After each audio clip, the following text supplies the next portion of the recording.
Yeah, my gosh.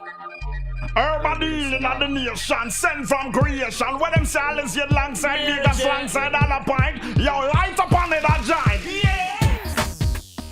So why do we celebrate January 1st as the new year? Why are half of our months named after numbers and the other after Roman religious practices and leaders? Have we always counted days, weeks, months, and years like this? What's with that Mayan calendar thing?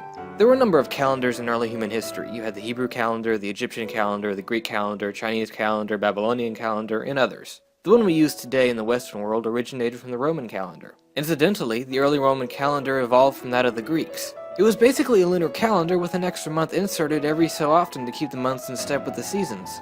They were named Martius, Aprilis, Maia, Junius, Quintilis, Sextilis, September, October, November, December, Januarius, and Februarius. These names have pretty much been the same since the past 2,500 years. Unlike today, the Roman year began with March. The calendar consisted of 355 days, which was about 12 lunar months. The intercalary month, Mercedonius, was added when needed at the end of February. So when that happened, February was shortened to 23 days. Julius Caesar took it upon himself to bring the calendar in line with the seasons. He ordered 3 intercalary months should be added at the end of the year, and rearranged the length of the months, giving them their present duration.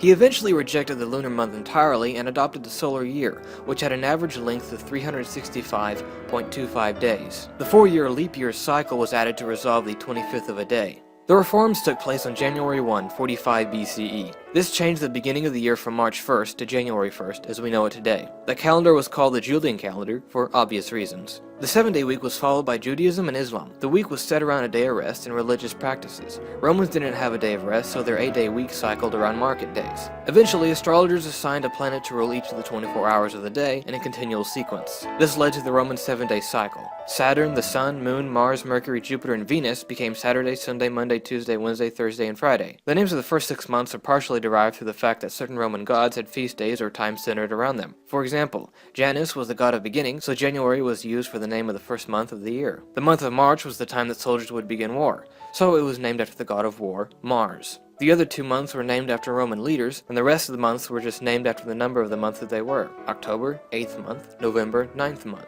The Julian calendar was simple, which made everything seem fine and dandy, but there was a small problem, a problem that added up every year. The 365.25 day year is 11 minutes and 15 seconds longer than the true length of the tropical year. After 128 years, the season begins a whole day earlier. The Egyptians, Greeks, and Romans didn't have an issue with days not lining up perfectly, but the Christian church did. You see, they wanted to make sure that the religious holidays they celebrated were on their actual days. Pope Gregory XIII took it upon himself to resolve this problem and came up with the Gregorian calendar. The changes he enacted resolved the shift at the beginning of each year, set a standard for the length of a year in days, minutes, and seconds, among other things. The changes were not accepted in England and the British colonies in America until 1752. By then, the English calendar was off by 11 days compared to the calendar of continental Europe. Because of this, dates of events such as the timeline of historical figures will often have 2 dates. The Gregorian is called the New Style, and the Julian the Old Style. The birth of Isaac Newton was the 25th of December, 1642, in accordance to the Old Style, but was the 4th of January, 1643, in accordance to the New Style. In the Middle Ages, New Year celebrations were abolished due to their pagan origins, but the celebrations were started again in 1582. The modern calendar can't be credited to one specific person. It's pretty much the Gregorian calendar, but with an addition of dates for Christian celebrations and the way years are numbered. Oh, and about the 2012 Mayan prophecy stating the end of the world, don't worry about that, it's a bunch of bunk.